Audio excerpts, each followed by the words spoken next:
Eleições 2022. E neste domingo, o Partido Liberal realiza a convenção nacional que vai oficializar a candidatura de Jair Bolsonaro à reeleição. Sobre as expectativas para o evento no Rio de Janeiro e para o início da campanha, vamos conversar a partir de agora com o senador Flávio Bolsonaro, do PL do Rio de Janeiro, a quem eu agradeço demais pela participação. Seja muito bem-vindo, senador. Boa noite, Daniel. Boa noite, Fabi. Boa noite a todos que nos assistem. Uma grande honra estar com vocês mais uma vez. Perfeito, muito bom. Para começar a entrevista, eu gostaria justamente de escutá-lo em relação à expectativa para esse evento de amanhã, que irá oficializar a candidatura de Jair Bolsonaro à reeleição, presidência da República. Gostaria de saber se esse roteiro já está pronto, o que o presidente deve destacar, deve relembrar os feitos desse mandato ou apontar para um eventual segundo mandato. Chapas e nomes nos estados também serão divulgados, publicizados. O que a gente deve esperar aí desse grande evento amanhã no Maracanãzinho? A expectativa é gigantesca e maravilhosa, tendo em vista, inclusive, o que foi hoje a participação do povo do Espírito Santo, lá em Vitória, onde o presidente Bolsonaro esteve, com dezenas de milhares de pessoas nas ruas, carregando o presidente Bolsonaro nos ombros. Então a gente espera amanhã no Maracanãzinho, a partir das 11h22, mais uma vez o presidente Bolsonaro sendo aclamado durante a nossa convenção como candidato oficial do PL à presidência da República. Eu acho que vai ser uma grande oportunidade, eu vou falar da minha cabeça, tá? Porque o presidente Bolsonaro, nesse momento, ele deve estar preparando o que ele exatamente vai dizer, qual vai ser a sua mensagem precisa para amanhã no Maracanãzinho, mas eu acredito que vai ser uma grande oportunidade que ele possa mostrar as coisas excepcionais, os números fantásticos que o governo conseguiu apresentar nesses 3 anos e meio, considerando que tivemos pandemia e guerra na Rússia com a Ucrânia. Ainda assim, números muito, mas muito maiores e muito melhores do que os governos passados. Então vai ser um grande momento onde ele vai poder fazer esse tipo de comparação, vai poder usar esse momento também para informar, como você bem disse, isso tudo à população, já que o presidente Bolsonaro, durante seu governo, ele claramente foi vítima de uma campanha maciça de destruição de reputação, de uma tentativa de dar invisibilidade ao seu mandato, omitir tudo de bom que ele fez e apenas criticar possíveis coisas de errado que ele pudesse ter feito, e vai poder também mandar uma mensagem muito importante de esperança a todos os brasileiros, em especial aos mais jovens e às mulheres, que tenho certeza também vão ficar muito bem impressionados e surpresos em saber que o presidente Bolsonaro fez tanto por esses segmentos e para a sociedade como um todo, uma pessoa que luta, que briga pelo povo. Então ele vai poder mostrar o porquê é que é tão importante esse ano de 2022, que vai ser um grande divisor de águas para o Brasil pelas próximas décadas, e acho que ele está bem preparado para esse grande momento de amanhã. Perfeito. Senador, agora seguimos com a pergunta da analista Fabiana Barroso. Boa noite, senador. Boa noite, Flávio Bolsonaro. Eu gostaria de saber o seguinte: nós estamos acompanhando os outros eventos dos outros candidatos. Os outros candidatos estão fazendo aquela chamada propaganda eleitoral negativa, então mirando no presidente Bolsonaro em criticá-lo.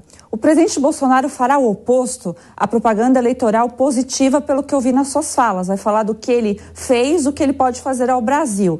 É isso mesmo? Eu sei que ele não segue muito protocolos, mas pelo menos é essa a tentativa? Olha, Fabi, ele obviamente deve priorizar as questões positivas, propositivas do governo, e nesse momento ele vai poder comparar, como eu disse, por exemplo, na segurança pública, né, um governo Bolsonaro que conseguiu reduzir historicamente, drasticamente, as taxas de homicídios no Brasil, por exemplo, mesmo sendo acusado erradamente, né, por ter facilitado o acesso ao porte, à posse de armas aos cidadãos de bem, aqueles que cumprem os requisitos legais. Ele quebrou mais uma falácia, mostrando a realidade. Enquanto ele defende a família brasileira, enquanto ele está preocupado com as vítimas, o outro lado do ex-presidiário, ele obviamente está falando em facilitar o acesso à maconha. Temos aí líderes de facções criminosas dizendo que na época do PT eles tinham um diálogo com o governo federal e agora com o Bolsonaro não tem mais. Então acho que a população vai ter acesso cada vez mais a esse tipo de discussão, Fabi, e não tem como ele não falar, eu acredito, comparando esses números do nosso governo com os governos anteriores, ele não tem como deixar de comparar. Eu não sei em que nível ele vai vir ali na sua fala com relação às agressões que ele vem sofrendo, injustas e falaciosas e mentirosas. Então, vamos esperar para ver o que vai acontecer. Eu não posso te antecipar, porque realmente não sei como virá o discurso dele, mas eu acredito que nessas comparações entre os governos vai ser uma oportunidade, sim, de ele desmascarar e botar os pingos nos is e trazer à tona a verdade, aquilo de bom que o governo fez, ao contrário do que os outros candidatos em outras convenções estão fazendo, mentindo sobre o presidente Bolsonaro. Senador Flávio Bolsonaro, entrevista exclusiva ao jornal Jovem Pan. Agora, senador, e a questão que envolve a segurança do presidente da República, mas também dos demais pré-candidatos. Como o senhor tem visto essa escalada de tensões, de ameaças? Eu lembro também que o TSE criou um grupo de trabalho justamente para analisar a situação que envolve violência nas eleições. O ex-presidente Lula já admitiu estar usando colete à prova de balas quando tem eventos ao ar livre. Imagino que essa questão seja muito importante para a equipe de campanha de Jair Bolsonaro. Ele tem uma segurança especial por ser presidente da República, mas eu acho que essa situação, esse esquema de segurança será reforçado a partir de amanhã, né? Quando a campanha começar de fato, né? Daniel, sem dúvida alguma, esse é um ponto importante que preocupa todo mundo, mas eu acredito muito no trabalho do GSI e da Polícia Federal também, que vai fazer parte, a partir de agora, da segurança do presidente e do seu staff. Amanhã, no Maracanãzinho, todas as providências, né, já foram tomadas, então nós vamos para lá bem tranquilos e poder passar a mensagem, focar em passar uma boa mensagem de esperança a toda a população. E, obviamente, o que eu falo é o seguinte: o único que, de verdade, já foi vítima do ódio foi o presidente Bolsonaro.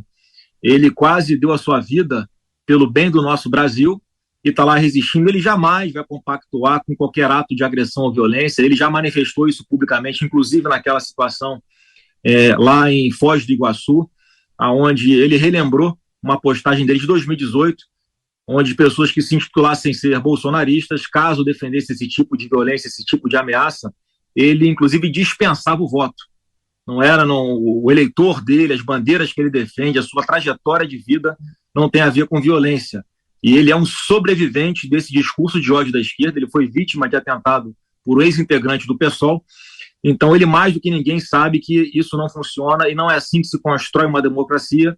E o presidente Bolsonaro está, mais uma vez, dando um exemplo de grande estadista que ele é, ao se colocar dessa forma enfática contra qualquer tipo de violência, apesar dessa campanha de fake news difamatória de que ele propalaria discurso de ódio. Pelo contrário, ele foi vítima do ódio e ele fala a verdade muitas vezes incomoda aqueles que são contrariados e automaticamente tentam rotulá-lo como uma pessoa que fale ódio, que incentive algum tipo de atrito ou de briga. Muito pelo contrário, mas a segurança do presidente, eu acredito muito nos profissionais, nos vários profissionais que estão trabalhando nessa área. Enquanto o senador respondia, nós exibimos algumas imagens. É importante lembrar que o presidente Jair Bolsonaro teve agenda em Vitória, estado do Espírito Santo, mas já está no Rio de Janeiro, passará a noite no Rio de Janeiro, porque amanhã pela manhã terá a convenção do Partido Liberal no ginásio do Maracanãzinho. Mais uma questão de Fabiana Barroso. Flávio, eu gostaria de saber o que aconteceu com o cadastro lá da tentativa até da Tabata Amaral, ao meu ver, um pouco infantilizada, né? Que ela tentou nas redes, depois ela pagou, até seu irmão Eduardo Bolsonaro chegou a mencionar que queria processá-la por essa questão, mas como que está esse cadastro? Porque eu sei que os apoiadores do presidente Bolsonaro quiseram muito e querem muito participar, então como ficou essa história aí com a tentativa da esquerda de fazer algo que não é bonito? Olha, Fabi, em primeiro lugar, é óbvio que isso não é uma coisa legal, né, de ser feita, mas eu quero agradecer ao pessoal da esquerda que fez isso. Primeiro, porque ajudou a divulgar bastante o evento, né? Obviamente, um evento como esse já tem toda a cobertura da mídia, seria divulgado, mas acho que acelerou esse processo todo. Todos os esquerdistas ali, né, que tentaram fraudar esse cadastro para participação na nossa convenção são muito bem-vindos se vierem pacificamente, porque vão ter oportunidade de conhecer um presidente Bolsonaro de perto e desmistificar aquele monstro que criaram em suas cabeças e influenciados por fake news, por mentiras, né, por uma campanha maciça de destruição de reputação por grande parte da imprensa, como eu falei, e entender o que é que está em jogo em 2022, que é o futuro do nosso Brasil pelas próximas décadas. E o Brasil que está indo no caminho certo, que está batendo um recorde de geração de empregos, é o governo, Fabi, que bateu um recorde de números de mulheres empregadas no Brasil. Mais de 40 milhões de mulheres empregadas no Brasil. Isso nunca aconteceu na nossa história. Vamos poder ter oportunidade, o presidente, falar do programa Brasil para Elas, de falar das mais de 70 leis que ele sancionou em defesa das mulheres, enfim. Vai ser uma grande oportunidade para que eles possam conhecer um pouco a verdade e saberem que do nosso lado, no nosso coração não tem ódio. No nosso coração tem esperança e muita coisa boa para mostrar ao Brasil que ainda não conhece, feita pelo governo Bolsonaro durante seu governo, mesmo com pandemia e guerra na Ucrânia. Senador, as últimas pesquisas de intenção de voto para a presidência da República de vários institutos apontam uma diminuição na distância de Lula para Jair Bolsonaro. E uma pessoa ligada à campanha do presidente disse que a expectativa da equipe é que essa distância, que Bolsonaro avance ainda mais nas próximas semanas. O que já se sabe, o que é possível falar sobre a estratégia de campanha de Jair Bolsonaro? Tem alguma coisa já definida? Os técnicos e as pessoas que estão no entorno do presidente ainda estão definindo, estudando a melhor maneira de elaborar essa estratégia? E, por fim, já há uma definição em relação à participação do presidente em debates eleitorais na televisão? Daniel, todo mundo sabe que nós somos muito céticos com relação às pesquisas eleitorais. Elas refletem um retrato do momento, um pouco do histórico para trás, né? E se a gente acreditasse nelas, o presidente Bolsonaro jamais seria presidente, eu não seria senador, né? Porque lá no Rio de Janeiro, poucos dias antes da eleição de 2018, eu estava em 4º lugar para o Senado e fui o senador mais votado do Rio de Janeiro, com quase o dobro de votos do segundo colocado. Então isso não nos influencia, é óbvio, né, que quando as pesquisas ditas oficiais já mostram quase esse empate técnico, eu acredito que a gente já está na frente há muito tempo, e é o que mostram as nossas pesquisas para consumo interno que nós fazemos, né? E com relação à participação em debate, eu tenho uma posição que eu acho importante que o presidente, né, possa participar, exatamente por essa deficiência nossa de ter comunicado melhor à população as coisas excepcionais que o governo fez. E como o presidente é uma pessoa muito preparada, que tem todos os números do governo na cabeça, participou diretamente das negociações de tudo que foram, todos os avanços que foram dados em legislação, em programas por parte do governo, e tem uma memória muito boa de poder comparar e relembrar aos eleitores, em especial os mais jovens, o que foi que a quadrilha do PT promoveu aqui no nosso Brasil, como eles quebraram o nosso país. E o presidente Bolsonaro em debate mostrando como ele pegou o Brasil em um cenário de terra arrasada, né? Viu esse cometa em cima do nosso planeta que foi a pandemia e mesmo assim apresentar esses números fantásticos que está apresentando. Eu acho que vai ser uma grande oportunidade, né, de ele esclarecer e relembrar a população disso tudo e pedir a oportunidade de governar por mais de 4 anos em situações normais em relação ao mundo. A gente vive uma crise mundial hoje, ainda assim o Brasil está sendo referência para todo mundo em todas as áreas. Imagina em condições de normalidade, né? Senador, a gente precisaria encerrar. Desde já eu quero agradecer o tempo que o senhor reservou na sua agenda aqui para a Jovem Pan News, mas eu preciso tratar daquela reunião que o presidente fez com embaixadores. Teve uma grande repercussão, muitas pessoas, lideranças, políticos, juristas e até cidadãos se manifestaram nas redes sociais criticando o posicionamento de Jair Bolsonaro, o fato de ele criticar ou questionar o processo eleitoral, a lisura do processo eleitoral há meses das eleições. Há quem tenha dito e colocado até nas redes sociais que já seria uma desculpa para uma eventual derrota. Há quem tenha falado em golpe, possibilidade de golpe. Como o senhor rebate essas críticas que o presidente recebeu após a realização dessa reunião?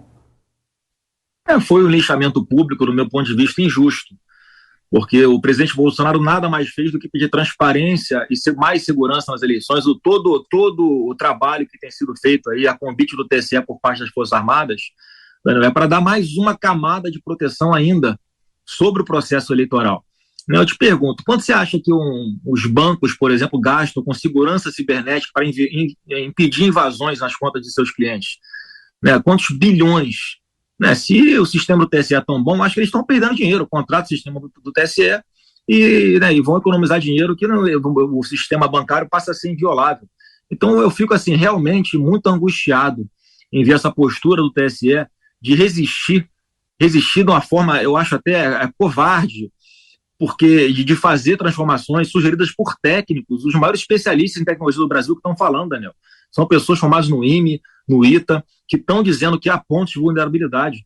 Então, por que o TSE não acata? Isso é algo que gera ainda mais desconfiança por parte de milhões de brasileiros.